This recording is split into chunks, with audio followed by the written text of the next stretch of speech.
தமிழகத்தில் முதன்முறையாக சேலம் கொண்டப்பநாயக்கன்பட்டி அரசு தொடக்கப்பள்ளி ISO தரச்சான்று பெற்று சாதனை படைத்திருக்கிறது. தனியார் பள்ளிக்கு இணையாக டிஜிட்டல் நூலகம், சிசிடிவி கேமராக்கள், வகுப்பறை வசதிகள் மற்றும் தரமான கற்பித்தல் முறைகளை கொண்டு இப்பள்ளி செயல்பட்டு வருகிறது. பெற்றோர் தங்கள் பிள்ளைகளை இப்பள்ளியில் சேர்க்க பெருமளவில் ஆர்வம் காட்டி வருகின்றனர்.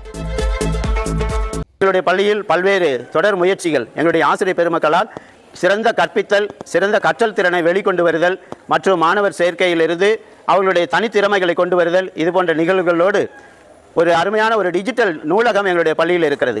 அந்த நூலகத்தின் மூலம் பல்வேறு குழந்தைகள் ஒவ்வொரு நாளும் வாசிப்பு திறனை மேம்படுத்தும் விதத்திலே அவர்களுக்கு பயிற்சி அளிக்கப்படுகிறது, கணினி பயிற்சியும் அளிக்கப்படுகிறது. இந்த ஆண்டு குறிப்பாக எங்களுடைய பள்ளியில் அபாக்கஸ் கடந்த ஆகஸ்ட் 23ஆம் தேதி அபாக்கஸ் என்ற பயிற்சியும் எங்களுடைய மாணவர்களுக்கு நாங்கள் அளிக்க தொடங்கியிருக்கிறோம். இதுபோன்று பல்வேறு நடவடிக்கைகள், குழந்தைகளுக்கான எல்லா முயற்சிகளும் இருப்பதனால் இந்த ஆண்டு எங்களுடைய பள்ளியில் சிறந்த பள்ளியாக தேர்ந்தெடுக்கப்பட்டதிலே நாங்கள் எல்லோருமே அகமகிழ்ந்து நன்றி கூறுகிறோம்.